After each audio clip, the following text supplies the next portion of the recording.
سورۃ المزمل آیت نمبر 11 اللہ تعالیٰ نے فرمایا وَذَرْنِي وَالْمُكَذِّبِينَ أُولِي النَّعْمَةِ وَمَهِّلْهُمْ قَلِيلًا، اور چھوڑ دو مجھے اور ان جھٹلانے والوں کو جو زندگی کی آسانیوں میں ہیں، اور ان کو تھوڑی سی مہلت دے دو۔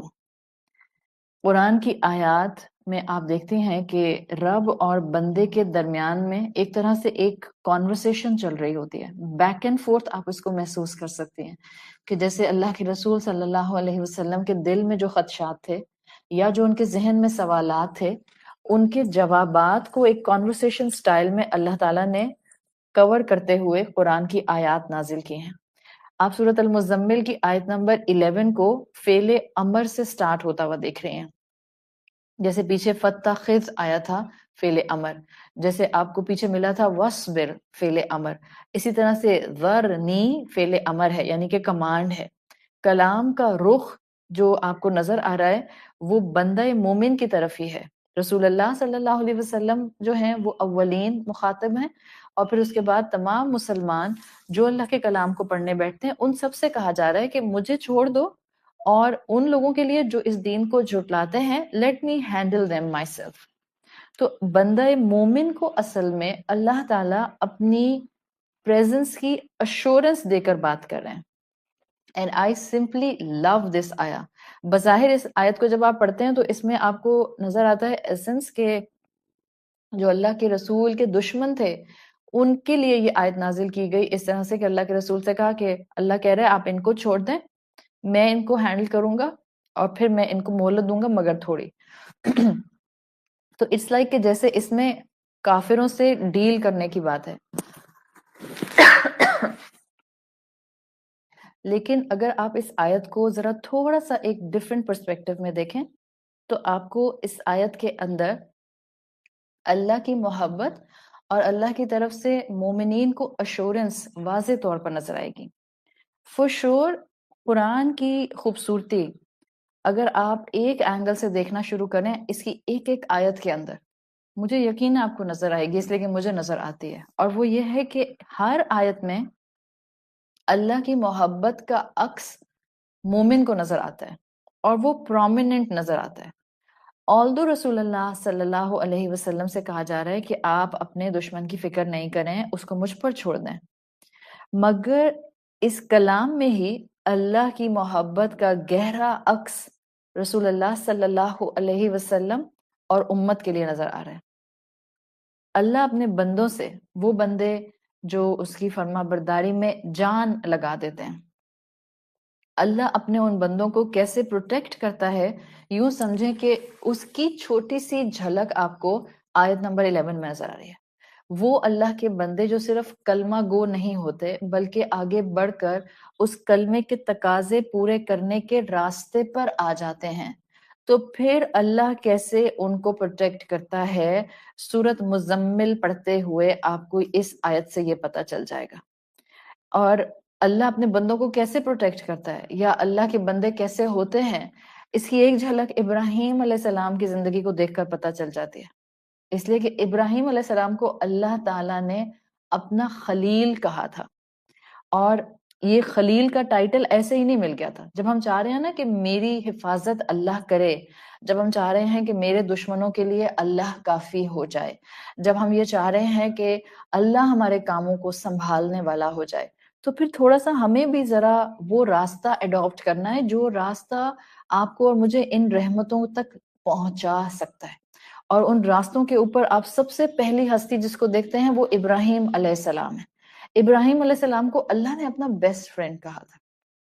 خلیل بیسٹ فرینڈ کے لیے آتا ہے، اللہ نے خود ابراہیم علیہ السلام کو یہ ٹائٹل دیا، اور یہ سٹیٹس ابراہیم علیہ السلام کو کچھ زندگی کے ایسے کام کرنے سے ملا تھا جو قدم زندگی میں ابراہیم علیہ السلام سے پہلے کسی نے نہیں اٹھائے تھے اور ان کے بعد بھی کوئی نہیں اٹھانے والا تھا۔ یعنی جس کوانٹٹی میں ابراہیم علیہ السلام نے، جس کوالٹی میں ابراہیم علیہ السلام نے اللہ تعالیٰ کی سبمیشن اختیار کی تھی، اس سے پہلے کبھی کسی نے کی نہیں تھی۔ تو قدم ان سے پہلے نہ کسی نے اٹھائے، ان کے بعد بھی اگر اس کیپیسٹی میں ایک کے علاوہ کوئی ہستی نہیں آ سکی، تو بڑے سخت امتحان تھے جو ابراہیم علیہ السلام نے جھیلے تھے، اور پھر جا کر ان کو اللہ کی دوستی خلیل اللہ ہونے کا ٹائٹل ملا تھا۔ ابراہیم علیہ السلام کے ٹیسٹ یونیک تھے، تو ان کا اسٹیشن بھی، ان کا مقام بھی، ان کا رتبہ بھی یونیک تھا، اور ان کی جو ڈگری آف ایکسکلوسیوٹی ہے وہ قرآن واضح کرتا ہے۔ رسول اللہ صلی اللہ علیہ وسلم کو اگر آپ دیکھیں تو اللہ کے رسول صلی اللہ علیہ وسلم کے الفاظ کا مفہوم آتا ہے کہ وہ کہا کرتے تھے کہ اگر میں کسی کو خلیل بناتا، یعنی اگر میں کسی کو اپنے best friend, best of the best friend کی پوزیشن پر رکھتا تو میں ابو بکر کو خلیل بناتا، لیکن آپ نے فرمایا کہ مجھے اللہ نے اپنے خلیل کے طور پر چن لیا ہے۔ یعنی ابو بکر رسول اللہ کے صرف فرینڈ تھے بیسٹ فرینڈ، لیکن خلیل کے درجے پر نہیں تھے، اس لیے کہ اللہ کے رسول صلی اللہ علیہ وسلم اللہ تعالیٰ کے ساتھ خلیل کے درجے پر تھے، بالکل جیسے ابراہیم علیہ السلام تھے۔ تو ابراہیم علیہ السلام، رسول اللہ، دونوں اللہ کے خلیل تھے۔ عربی زبان میں کئی الفاظ آتے ہیں دوستی کو ڈیفائن کرنے کے لیے، جس میں سب سے ہائیسٹ اسٹیشن ہے وہ خلیل کا آتا ہے۔ The highest bond which two people can enjoy with in a friendship, this is actually Khalil, جو کہ عربی زبان کی کونوٹیشن میں آپ کو ملتا ہے۔ اب یہ تو بات ہو گئی انبیاء اور رسولوں کے اندر۔ اگر ہم انسانوں کی بات کرتے ہیں تو ہم انسانوں کے لیول جو ہوتے ہیں دوستی کے، اس میں ڈیفینیٹلی ہمارے خلیل انسان ہی ہوتے ہیں، اور اللہ کے رسول صلی اللہ علیہ وسلم کی کئی نیریشنز آتی ہیں جس سے پتہ چلتا ہے کہ اللہ کے رسول نے ہم مسلمانوں کو بھی یہ بات کہی ہے کہ تم خلیل بنا سکتے ہو، یعنی کہ کسی انسان کو اس درجے پر لا سکتے ہو، ہاں، لیکن آپ کی جو آگے احادیث آتی ہیں وہ امیزنگ ہیں، اس لیے کہ آپ نے فرمایا، آپ کی حدیث آتی ہے، الرجل علی دین خلیلہ، انسان اپنے خلیل، اپنے بیسٹ فرینڈ کے دین پر ہوتا ہے۔ فَلْيَنظُرْ احدکم، تو تم میں سے ایک انسان کو چاہیے کہ ذرا غور سے دیکھے، من یخاللو، اس نے کس کو اسپیشل فرینڈ بنایا ہوا ہے، جس کے ساتھ آپ ایکسٹرا آرڈینری وقت گزارتے ہیں، جس کے ساتھ آپ کے انٹرسٹ کامن ہونے لگ جاتے ہیں، جس کے ساتھ آپ کی لائکنس کامن ہونے لگ جاتی ہے، جس کے ساتھ آپ دوستی کے لیول پر آ جاتے ہیں، تو آپ دیکھیں کہ آپ کا دوست دین میں کہاں کھڑا ہے۔ جب رب کے ساتھ دوستی کی بات آتی ہے تو رب کے ساتھ دوستی میں بھی ٹاپ پوزیشن خلیل کی ہے، جس کو اللہ سب سے زیادہ پروٹیکٹ کرتا ہے۔ اس کے بعد پوزیشن آتی ہے ولایت کی، جو کہ ولی اللہ ہونے کی ہے، جہاں پر ہم اولیاء اللہ کو لاتے ہیں۔ صحیح؟ سو آپ کے کانسیپٹ بھی کلیئر ہوں گے اور آپ کو پتا چلے گا کہ ایکچولی ولی اللہ کون ہوتا ہے، کیا یہ اسٹیشن اچیویبل ہے، کسبی ہے، کمایا جا سکتا ہے، کیا میں اللہ سے دوستی کے کسی لیول پر آ سکتی ہوں، اگر آ سکتی ہوں تو کس درجے تک آ سکتی ہوں۔ انشاءاللہ آج آپ کو ساری کلیئرٹی مل جائے گی۔ صحیح؟ تو اگر ہم انسانوں کے لیول پر بات کرتے ہیں بینگ اے مسلمان، تو ہمارا کوئی زندگی میں خلیل ہو سکتا ہے، اور اگر ہم اب اپنا مقام اللہ کے ساتھ رکھ کر دیکھتے ہیں کہ اللہ تعالیٰ سے میں کس طرح کی دوستی پر آ سکتی ہوں، تو خلیل ہونے کا چیپٹر تو بند ہے، وہاں صرف 2 لوگ موجود ہیں۔ اس سے نیچے کا ایک لیول، ایک اسٹیشن آتا ہے جس کو کہتے ہیں مقام ولایت۔ خلیل سے نیچے کا درجہ ہے ولی بن جانا اللہ کا، یعنی انسان کا ولی اللہ بن جاتا ہے۔ اس ولی کی جمع اولیاء آتی ہے، اولیاء اللہ کی ٹرم قرآن نے استعمال کی ہے۔ اب اولیاء اللہ وہ نہیں ہوتے ہیں جن کے ناموں کے آگے لگا ہوتا ہے ولی اللہ یہ، ولی اللہ وہ، ولی اللہ یہ۔ ولی اللہ کی ٹرم کو آج آپ اگر سمجھ جائیں گے نا، تو انشاءاللہ آپ کے بہت سے سب کانٹیننٹ کے دیے ہوئے فلسفے آپ کو واضح سمجھ آ جائیں گے کہ کہاں تک آپ اس کے اندر اپروچ کر سکتی ہیں اور کہاں آپ نے بریک لگانی ہے، اور اس اپروچ کو آگے لے کر اپنی زندگی میں کنٹینیو نہیں کرنا۔ تو اب اگلی ایکسپلینیشن جو آج میری اس انٹرو کے بعد ہے آیت نمبر 11 کے حوالے سے، وہ ہے ولی اللہ کون ہوتا ہے۔ ولی اللہ، ولی is the term for a friend in Arabic language۔ اللہ کا جب ولی ہونے کی آپ بات کرتے ہیں تو آپ بات کرتے ہیں کلوز فرینڈ کی۔ آپ کا کوئی ولی ہوگا تو وہ آپ کا کلوز فرینڈ ہوگا۔ جیسے آپ دیکھیں یہ جو ولی اللہ ہوتے ہیں، یہ کوئی الگ سے کوئی مزاروں پر بیٹھے ہوئے لوگ نہیں ہوتے ہیں کہ آپ کہیں کہ جی وہ ایک سرٹن لکس کے اندر ہوں گے اور ایک سرٹن ان کا حال حلیہ ہوگا اور ایک سرٹن طریقے سے انہوں نے زندگی سے اپنے آپ کو ڈیٹیچ کر کے رکھا ہوگا، اور جو ہیں وہ ایک الگ طرح سے بالکل دکھتے ہوں گے، دنیا کے معاملات میں ان کو رغبت نہیں ہوگی۔ ایسا کچھ نہیں ہے۔ اصل ولی اللہ کون ہوتا ہے اس کو سمجھیں۔ ہمیں جیسے لوگوں میں اسکیٹرڈ لوگ چند ایسے ہوتے ہیں جن کو اللہ محبوب رکھتا ہے. ہم ہی میں سے، آپ میں سے کوئی اللہ کا ولی ہو سکتا ہے آپ سب اللہ کی ولی ہوں، مجھے کیا پتا، اللہ بہتر جانتا ہے. ولی اللہ کی ڈیفینیشن جو ہمیں ملتی ہے اپنے ٹریڈیشن سے وہ یہ ہے کہ عام ہی لوگوں میں موجود یہ چند اللہ کے چنے ہوئے لوگ ہوتے ہیں جن سے اللہ رب العزت محبت کرتا ہے. ہم ان کو نہیں پہچانتے، اینڈ یہ نہ پہچاننا میکس دیم انٹرسٹنگ.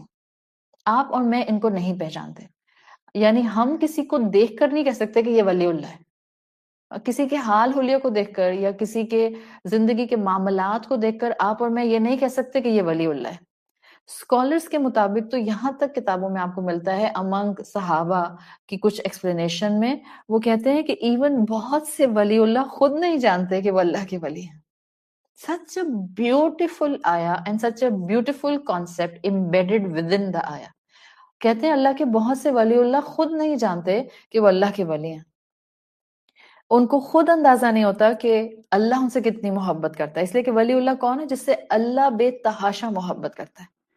اور یہ خود وہ لوگ ہوتے ہیں جن کو نہیں پتا ہوتا کہ ان کی چھوٹی چھوٹی نیکیوں کی وجہ سے اللہ ان کے درجات کیسے بلند فرماتا ہے.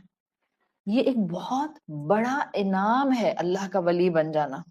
اور اسکالرز نے اس ولایت پر آنے کے درجات بھی بتائے ہیں کہ آپ کوشش کر سکتے ہیں، لیکن شیورٹی کسی کے پاس نہیں آ سکتی ہے کہ مجھے پتا چل جائے کہ میں نے یہ 3 درجے کر لیے so now I can declare my self as a ولی اللہ. نہیں، یہ تو وہیں جا کے پتا چلے گا آخرت میں، روز محشر میں جب کھڑے ہوں گے اور جب اعمال نامہ کھولا جائے گا اور جب ہمارے اعمال، ہماری ڈیڈز جو ہیں وہ ٹینجیبل فارم میں ویٹ کے اندر ڈال دی جائیں گی، تب پتا چلے گا کہ اصل میں ہم ولی اللہ تھے یا نہیں تھے. بٹ یہ مقام ولایت جو ہے یہ اسپیشل فرینڈشپ ہے اللہ کے ساتھ. اور یہ ولی اللہ وہ ہوتے ہیں جن کے لیے اللہ یہ معاملہ کرتا ہے کہ اللہ ان کا وکیل بن جاتا ہے. وہی ولی اللہ ہوتے ہیں جس سے سورت مزمل کی آیت 11 کو شروع کیا گیا. ان کے لیے اللہ تعالیٰ کہتا ہے ذرنی والمکذبین، مجھے اور ان جھٹلانے والوں کو تم چھوڑ دو. یعنی اللہ اپنے ولی اللہ سے کہتا ہے کہ دشمنوں کا معاملہ اپنے مجھ پر چھوڑ دو. اللہ کے رسول صلی اللہ علیہ وسلم کی حدیث قدسی آتی ہے، آپ نے فرمایا من عاد لی، یہ اللہ تعالیٰ فرماتے ہیں، اللہ فرماتا ہے من عاد لی ولیا فقد اذنتہ بالحرب. اسٹرانگ الفاظ ہیں، من عاد لی ولیا فقد اذنتہ بالحرب. جو میرے ولی سے دشمنی کرتا ہے then I have declared war against him. جو میرے ولی سے دشمنی کرتا ہے میں اس کے خلاف دشمن بن جاتا ہوں، میں اس کے خلاف اعلان جنگ کر دیتا ہوں. یہ وہ حدیث ہے جس میں سائملٹینیسلی ایک اینگل جو ہے وہ خوشی والا ہے یعنی انسینٹیو ہے، اور ایک اینگل بہت ہی خوف والا ہے، یعنی ایک اینگل سکیری ہے اور ایک اینگل خوش کرنے والا ہے. میں بتاتی ہوں کیسے. جب آپ آس پاس کے انسانوں میں جانتے ہی نہیں ہیں کہ کون اللہ کا ولی ہے، تو سکیری پارٹ یہ ہے کہ کہیں غلطی سے ہم کبھی کسی اللہ کے ولی کو پریشان نہ کر دیں، اس کی انسلٹ نہ کر دیں، کہیں ہم اس کے ساتھ زیادتی نہ کر دیں، کہیں ہم اس کا حق نہ مار لیں کہ الٹیمیٹلی مجھے پتا بھی نہ چلے اور اللہ کی جنگ میرے ساتھ شروع ہو جائے. سچ اے اسکیری کانسیپٹ. اور دوسرا خوبصورت پہلو ہے وہ یہ کہ اگر کسی انسان کو اللہ تعالیٰ کی ولایت، اس کا ولی ہونے کا موقع، اسٹیشن، رتبہ مل جاتا ہے تو پھر اس انسان کا یقین ہوتا ہے کہ اب کوئی دنیا کا دشمن اس کو نقصان نہیں پہنچا سکتا. ہاں، یہ کہ اللہ نے بتایا نہیں ہے کہ کون ولی اللہ ہوتا ہے میرا اور کون نہیں ہوتا، آخرت میں پردے ہٹائے جائیں گے. حضرت علی رضی اللہ عنہ کا قول آتا ہے، کہتے ہیں اللہ تعالیٰ نے 2 چیزوں کو انسانیت میں امبیڈڈ رکھا ہے لیکن ہڈن رکھا ہے.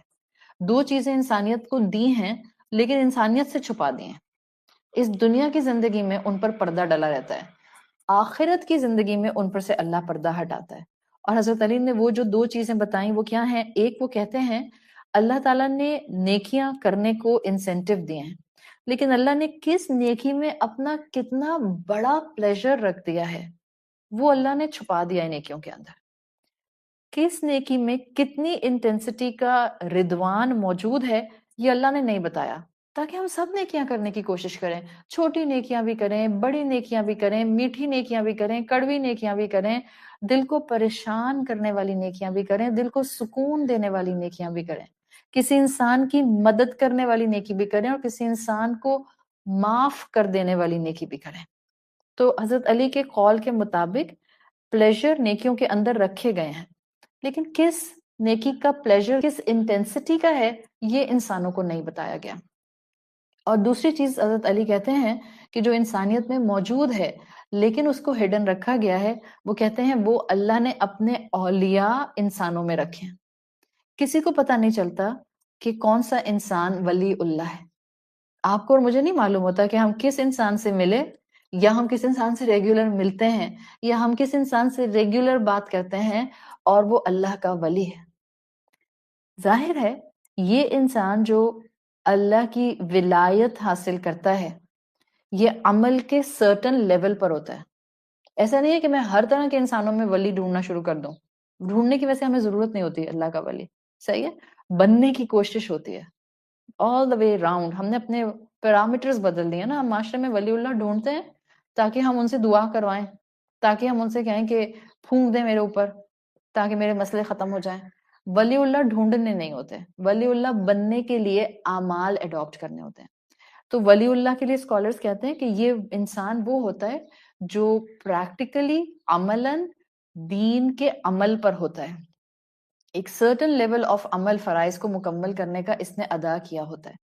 امام ابن القیم اپنی کتاب میں لکھتے ہیں کہ کتنی قومیں ویری اسٹرانگ کانوٹیشن ولی کون ہوتا ہے، کہتے ہیں کتنی قومیں پروٹیکٹ کر لی گئیں صرف اس لیے کہ ان میں اللہ کا ایک ولی تھا، اور کتنی قومیں تباہ کر دی گئیں صرف اس لیے کہ اس قوم نے اللہ کے ولی کو نقصان پہنچایا تھا۔ So it has a strong connotation.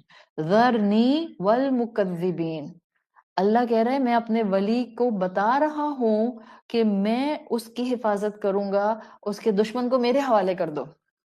اس آیت کو ہم سرسری پڑھ کر آگے نکل جاتے ہیں، اور ہم نے کبھی اس طرح کے مفہوم کو اندر سے اگر ڈیرائیو کرنے کی کوشش نہیں کی تو ہمیں ہر آیت کے اندر اللہ تعالیٰ کی محبت اور حب کیسے نظر آئے گا؟ تو یہ اتنا اسٹرانگ مفہوم ہے اس آیت کے اندر کہ جب اللہ اپنے بندوں کو، مومنین کو کہتا ہے کہ آپ اپنے دشمنوں کا معاملہ چھوڑ دیں، اس کا مطلب ہوتا ہے اللہ نے ان مومنین کو ایک اسپیشل رتبہ دے دیا ہے، اور اب اللہ ان کے بہاف پر انتقام لے گا۔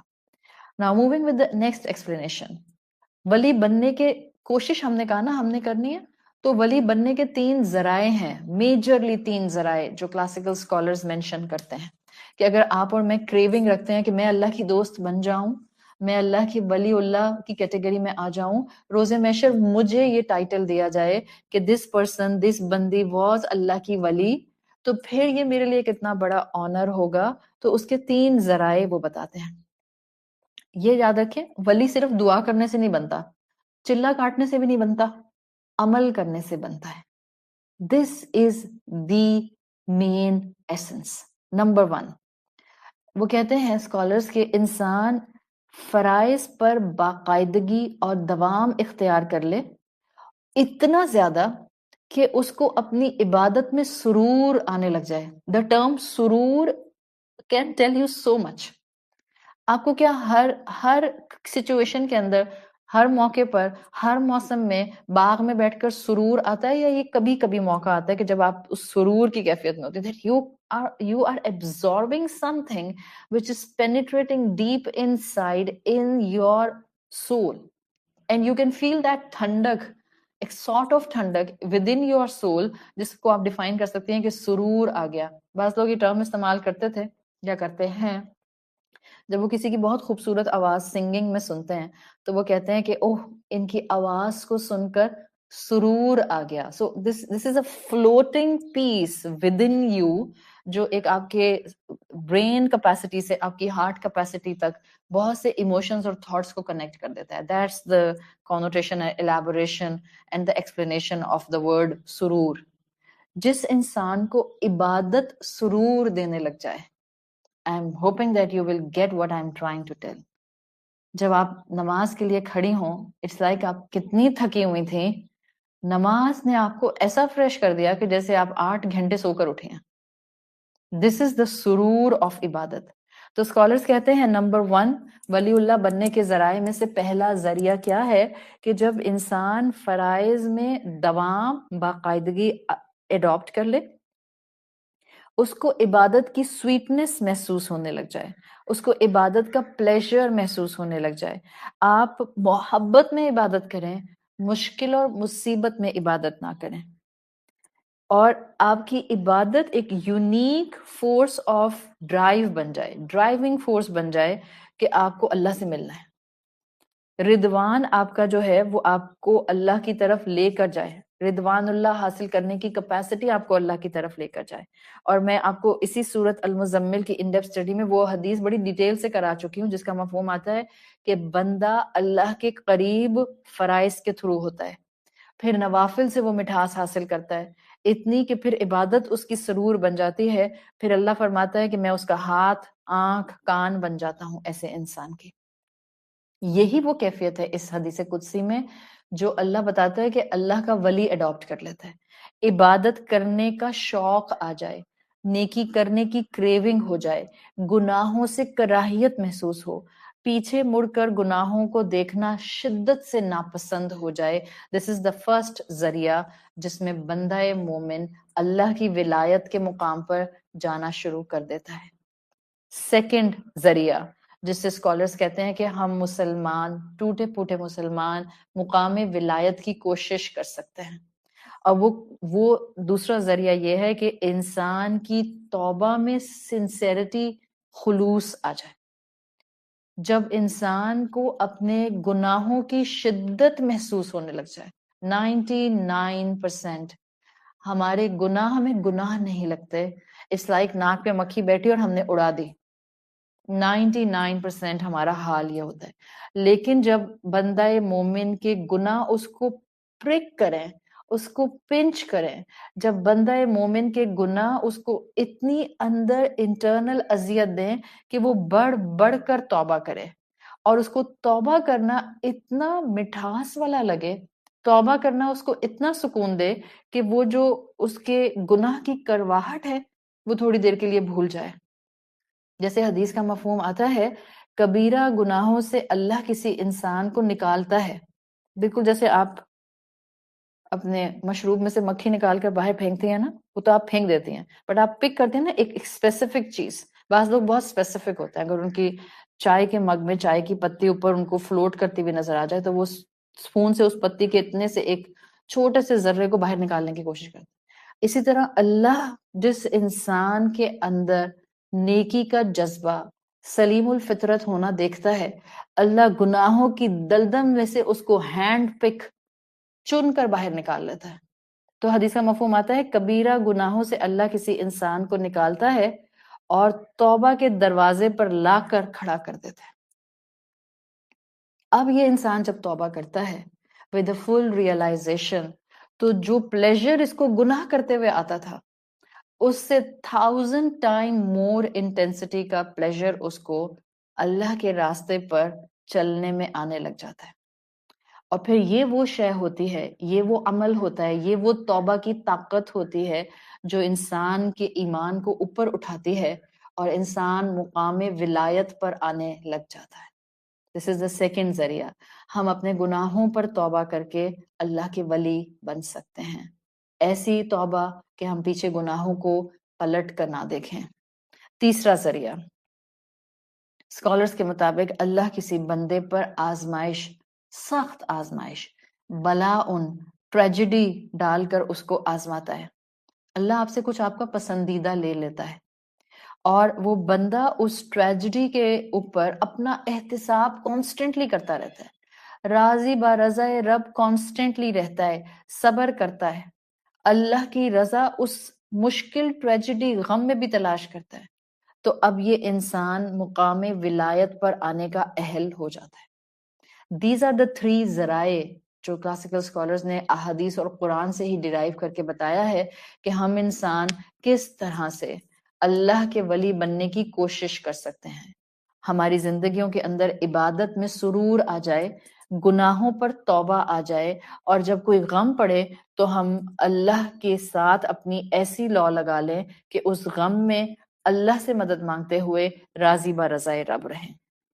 نیکسٹ ایکسپلینیشن، اپنے ولی اللہ کو اللہ تسلی کیسے دیتا ہے؟ جیسے کہ آپ کو آیت نمبر 11 میں بھی تسلی نظر آ رہی ہے، تو اللہ اپنے ولی کو تسلی کیسے دیتا ہے؟ اگر آپ آیت کے حوالے اور سورت کے حوالے سے دیکھیں تو رسول اللہ صلی اللہ علیہ وسلم ان تینوں ذرائع پر آپ کو پرفیکٹ فٹ نظر آتے ہیں ٹو بی ولی آف اللہ۔ آلدو وہ تو خلیل تھے اور اوپر کا سٹیج تھے، لیکن اللہ کے رسول صلی اللہ علیہ وسلم میں یہ تینوں کیپیسٹیز موجود تھیں۔ تو جب مکی دور میں آپ صلی اللہ علیہ وسلم نے اپنی نبوت کا اعلان کیا ہے اور قریش کے لوگوں نے آپ کو اور آپ کے ساتھیوں کو ہرٹ کرنا شروع کیا ہے، تو سورت مزمل سے آپ کو حوصلہ دیا گیا۔ آپ اللہ کے خلیل ہیں، آپ اللہ کے ولی ہیں، وہ آپ کو تنہا نہیں چھوڑے گا۔ آپ کے ساتھیوں کو بتا دیا، بعد میں آنے والی امت کو بتا دیا، امت کو بھی کلیئرٹی دے دی کہ تم اس رب کے راستے پر چل رہے ہو، اس رب کے راستے پر محنت کر رہے ہو، وہ تم کو ولایت کے رتبے سے بھلا کیوں نہیں نوازے گا؟ آپ جان لگا دیں اس کی عبادت کی، آپ جان لگا دیں توبہ کرنے کی، آپ جان لگا دیں صبر کرنے کی، کیسے ہو سکتا ہے کہ آپ کا رب آپ کو مقام ولایت عطا نہ کرے؟ آپ قربانیاں دے رہی ہوں، کیسے ہو سکتا ہے اللہ تمہارے دشمن کو فیس نہ کرے؟ جبکہ آپ پیچھے پڑھ کر آئی ہیں آیات میں کہ رسول اللہ صلی اللہ علیہ وسلم اور امت کو کہا گیا کہ ان کے ظلم پر آپ صبر کریں۔ اللہ پہلے ہی کہہ چکا ہے وَاصْبِرْ عَلَىٰ مَا يَقُولُونَ، کل تو پڑھا ہے۔ تو دشمن کو بھی اللہ نہیں چھوڑے گا، آپ کو بھی تنہا نہیں چھوڑے گا۔ دشمن کے ساتھ معاملہ یہ ہوگا کہ اللہ کی لاٹھی غیب میں چلتی ہے تو دنیا کے سٹیج پر لوگوں کو آزمانے کا باعث بنتی ہے۔ اللہ اپنے مقرب بندوں کا انتقام خود لیتا ہے۔ This is the main essence of آیت نمبر 11۔ وہ جو اللہ کی ولایت پر آ جاتے ہیں، وہ جو اللہ کے ولی بن جاتے ہیں، اللہ ان مقرب بندوں کا انتقام خود لیتا ہے۔ کیوں؟ اس لیے کہ اس نے ہمیں تو روک دیا تھا، مسلمانوں کو تو روک دیا تھا، کہا تھا وَاصْبِرْ عَلَىٰ مَا يَقُولُونَ، پیچھے کہا تھا فَاتَّخِذْهُ وَكِيلًا، وکیل بھی اس کو بنا لو، ہاتھ بھی اپنا روک کر رکھو، زبان کو بھی تھام کر رکھو، بدلہ اور انتقام لینے کی ضرورت نہیں ہے۔ تو جب ان کو روک دیا تھا تو یاد رکھیں رب تو پیچھے نہیں ہٹتا۔ تو اگر آج آپ کو کوئی پرووک کرتا ہے جھگڑا کی طرف، لڑائی جھگڑے کی طرف، پریشان کرنے کی طرف، آپ کے لیے راستے تنگ کرنے کی طرف، آپ کا حق نہ دینے کی طرف، خاموشی جھگڑوں میں اختیار کر لیں، اس لیے کہ جھگڑے میں جو خاموش رہتا ہے اس کا جواب اللہ رب العزت کے فرشتے دے رہے ہوتے ہیں۔ یہی فرمایا آیت میں اور آیت کے حوالے سے تمام مسلمان امت کے لیے، ذرنی والمکذبین، یہ جو لوگ آپ کے پیغام کو یا رسول اللہ جھٹلا رہے ہیں ان کو میرے حوالے کر دیں۔ آیت میں اگر آپ ان جھٹلانے والوں کو شان نزول کے حساب سے واضح دیکھیں تو وہاں پر بھی آپ کو قریش کے وہ سردار نظر آئیں گے جنہوں نے اللہ کے رسول صلی اللہ علیہ وسلم کو تکلیفیں پہنچائیں، اور یہی آیت آپ کو اپنے لیے تعویل عام میں بھی سٹینڈرڈ دیتی بھی نظر آئے گی۔ سٹینڈرڈ دے دیا نا، جب بھی مومنین رب کی انسٹرکشنز کے مطابق زندگی میں آگے بڑھیں گے، جب بھی وہ رب کی قدر کریں گے، آپ کو اللہ کی مدد ملے گی۔ یہ سٹرونگ ایمان آپ کا ہونا چاہیے، سٹرونگ ایمان۔ اللہ آپ کو مدد بھیجے گا، یہ ولی اللہ کو تسلی ہے آیت نمبر 11 سورت المزمل کی۔ اگر آپ اپنے آپ کو اللہ کے راستے پر لگا رہی ہیں، کھپا رہی ہیں، اس کی محبتوں میں آگے بڑھنے کے لیے جان لگا رہی ہیں، تو یاد رکھیں یہ آپ کو تسلی ہے۔ مت گھبرائیں آس پاس والوں سے جو آپ کا دامن گھسیٹتے ہیں، آپ کی راہیں مشکل کرتے ہیں، آپ کے لیے اللہ کے راستے پر آنا جو ہے وہ دشوار کر دیتے ہیں، کبھی تانا دیتے ہیں، کبھی آپ کا گناہ یاد کراتے ہیں، کبھی آپ کی ایگزسٹنگ کمزوری یاد کراتے ہیں۔ forget about all of them, just keep one thing in mind، آپ اللہ کے انسٹرکشنز کو فالو کرنے کے راستے پر چل پڑی، آپ زندگی میں اس کی محبت اور ایمان کو بڑھانے کی کوشش میں لگی ہوئی ہیں، آپ نے اس کی قدر شروع کر دی ہے، اب وہ آپ کی قدر کرے گا اور آپ کی مدد کرے گا۔ تو جھٹلانے والے اصل میں کون ہوتے ہیں یہ جاننا بھی ضروری ہے کہ کہیں ہم جھٹلانے والے نہ بن جائیں. It's very important. جب قرآن میں کفر کا ذکر آئے، جب قرآن میں ناشکری کا ذکر آئے، جب قرآن میں اللہ کی طرف نافرمانی کے ساتھ سٹیپ کرنے کی بات آئے، تو انسان اپنے آپ کو بھی اس فریم میں ضرور رکھے.